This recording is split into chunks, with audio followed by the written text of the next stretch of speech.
About the Fitch rating, wrongful, unethical, willful, fraudulent linking, a sudden correlation between the Sri Lanka commercial bank's credit portfolio to the Sri Lanka government's sovereign, rating. Sri Lanka government sovereign rating, we know it was assigned as CCC local dash currency issuer default rating and CCC negative score on the bank's operating environment, and accordingly this Sri Lanka government ratings sovereign debt rating had been trans correlated or assigned to the Sri Lanka commercial banking banks also as CCC local currency issuer default rating, CCC negative score on the bank's operating environment, which is wrongful, criminal, because this happened only after Mr. Ranil Wickremesinghe's maiden appearance on the parliament,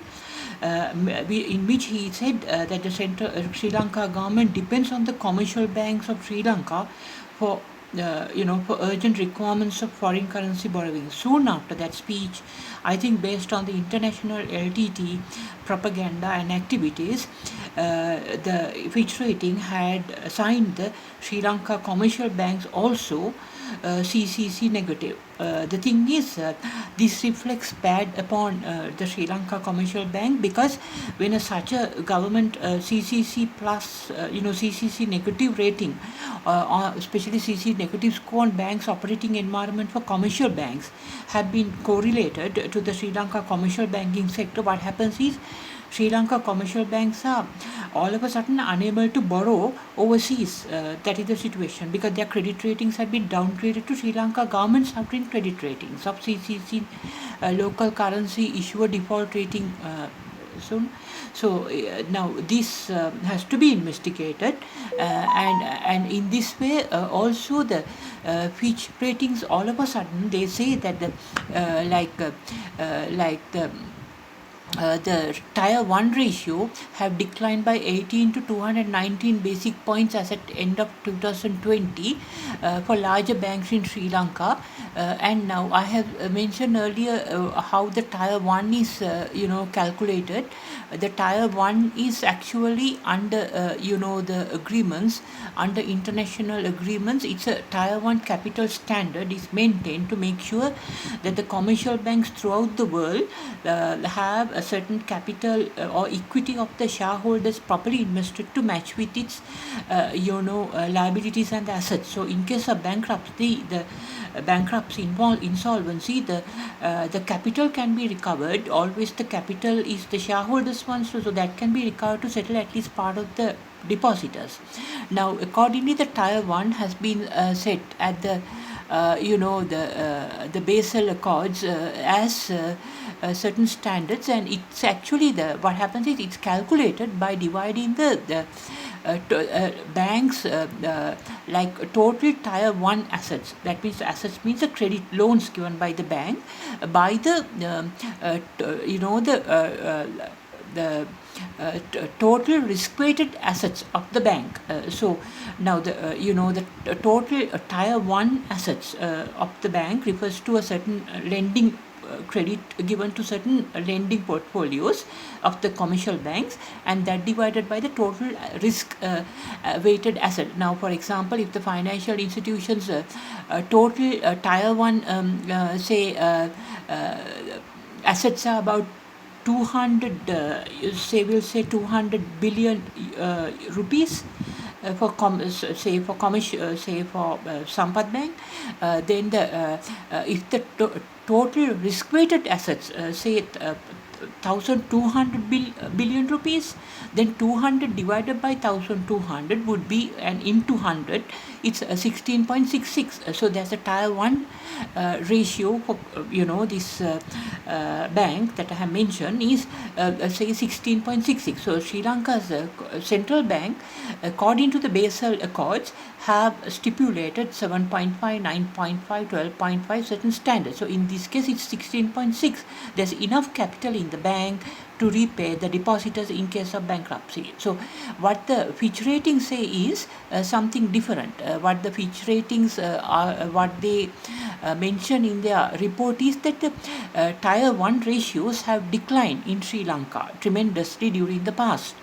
So even though now when I say I have mentioned how the the risk weighted assets are calculated, because now the risk weighted assets means the to each and every loan given by the bank, say business loans, there's 100% risk because it sometimes business loans can't be recovered. That's why a risk of 100% is given. So if 50 billion US dollars business loan had been given by DFCC Vardhana Bank, and if the risk is 100%, risk weighted asset value for this 50 billion loan, say suppose housing loans, is 50 billion. But if DFCC Vardhana Bank has invested say 20 billion on India's government bonds, then there is no risk to that because it's fully recoverable since Indian government will pay. They can print money and pay. So because of that, zero. Right, so like that there are zero risk. So accordingly the value is taken. So risk-weighted assets for this DFCC Vardhana Bank's investment in the Indian government bonds will be the risk is zero. So if the DFCC Vardhana Bank has invested 50 billion Sri Lankan rupees on Indian government's bonds, the risk-weighted assets will be zero because there is no risk to that asset of 50 billion. So according to the risk-weighted assets are calculated, and thereafter what happens is once the risk-weighted assets are calculated, the total Tier 1 assets, say it's 200 billion rupees, it's divided by the risk-weighted assets, say 1,200 billion, and then into 100 it's 16.66. So this is well above the Basel agreement in Switzerland, which is normally it's around 12. We won't go beyond 12.5 is the minimum requirement. So, but what the Fitch rating says is that these Tier 1 ratios have declined considerably during the past. So, Tier 1 ratio can decline for two reasons, right? The one reason why the Tier 1 would decline is because the total Tier 1, the assets, Tier 1 assets, earlier I said 200 billion in my example calculation. So, total Tier 1 asset means the lending portfolio. Now, say for example, now when you divide 200 billion by 1,200, and say for example you have in the top 200, below you have 1,200, right?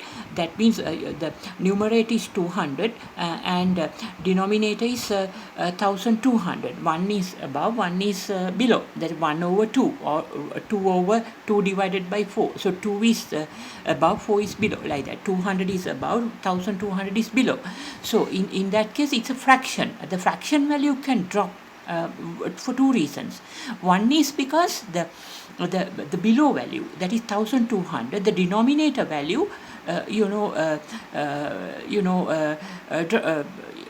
increasing. When the denominator value goes high, the value, now if you take 2 over 3, the below value or the denominator is 3, so if 3 becomes now say 1 over 2, 1 divided by 2, if 2 becomes 3, the total value is 1 over 2 is 0.5, 1 over 3 is 0.33. So when the denominator, the below value 3, 2 became 3 in this example, 1 over 2, 1 over 3. When the denominator value goes up, the total value comes down. That means the below value is risk-weighted assets. So risk-weighted assets here, I mentioned 1,200. It's 200 billion divided by 1,200 billion. So risk-weighted assets increases because of the risk assigned by the according to central bank regulations to different loans. Now, housing loans, high risk, they can say.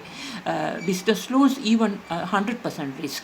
And, accordingly, overdrafts, more risk. If the risk percentage is increased, say, overdrafts given by the DFCC Vardhana Bank is 100 billion. Risk given to a permanent overdraft where there is security is increased from 50% to 60%. So 60% into 100 billion, accordingly, the risk-weighted asset, valuation changes. So there are trees. Now, when the risk is increasing, what happens is risk-weighted asset value goes up. Then the risk-weighted asset value means 1200 for this example. The denominator, when the denominator value goes up, the total fraction 200 divided by 1200 value also, what happens is it goes down. Like 1/2 is 0.5, 1 divided by 3 is 0.33 because the denominator values go up. So when the risk-weighted value go up, risk-weighted asset value of the banks, because of the high risk, it assigned as stipulated by the central bank itself, goes up. The total value, comes down. Then total value comes down means the tier 1 will come down below the Basel agreements. So now or it can happen the other way, when the numerator value, that is 200 value, right? When the 200 value, what happens is, now say it's we take for example say for example 2/3, 2 divided by 3 and 1 divided by 3. 2 divided by 3 is 0.66, 1 divided by 3 is 0.33. So when 2 divided by 3, the numerator 2 becomes 1.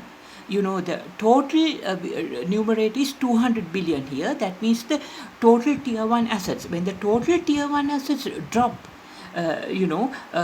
that also results in the overall value of this tier 1 ratio falling. Now, for example, 2/3 is 0.66, 1/3 is 0.33. As a result, 200 billion over 1200, if it goes up to 400 billion, the overall rate percentage would come down. So as a result also, the tier 1 can go down. So that means the total assets, tier 1 assets, if the assets means the loans fall, as a result of the commercial bank's loan portfolio falling also reflected at the numerator, the top value, the tier 1 assets go down. So, but the thing is, this is not a matter for concern, as all these issues are criminally manipulated fraudulently after Mr. Ranil Wickremesinghe's speech only. These are just ratios. Let me continue in my next video.